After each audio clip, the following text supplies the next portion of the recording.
Doncs l'any 2015 vam entrar al govern i la regidora d'aquell moment de la gent gran, que era la Judit Vidal, li van fer una proposta, veïns d'aquí al municipi, de fer alguna cosa per la gent gran que està sola. Aquí som un municipi que som 4.200 habitants, però estem dividits en 9 nuclis. Tenim 7 urbanitzacions, el nucli, que és on estem ara, i un nucli històric. Per tant, hi ha gent que viu molt separada del nucli i molt separada entre ells perquè són xalets grans. Llavors fa que hi hagi gent gran que viu allà, que viu molt aïllada. I a través d'aquí, parlant amb algun altre poble i parlant a veure què podíem fer, se'ns va acudir el tema aquest de fer el servei Bon Dia, que és un tema de trucades.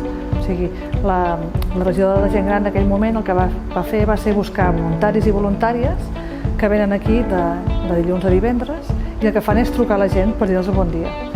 I des d'aquí també es creen unes complicitats molt importants. L'objectiu bàsicament és que la gent gran no es senti tan sola. Tenim ara uns 46 usuaris i 12 voluntaris. 12 voluntaris que venen 2 cada dia i llavors el que van fent és trucar. ¿Vale? Cómo están, cómo no están, qué es lo que necesitan, si falta algo, si es troben bé, qualsevol cosa, no? D'aquestes que ells es trobin amoïnats, no? I que no arribin. No?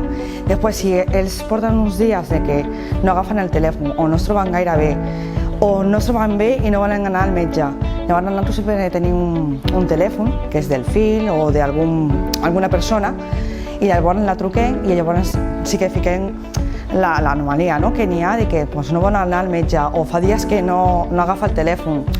I sempre, la veritat que ha anat molt bé perquè a vegades hem tingut algun ensurt i en això hem pogut solventar la situació. El que sí que fem és perquè es coneixin, perquè clar, es truquen i no es coneixen. Llavors, només de veu, fem 2 trobades a l'any.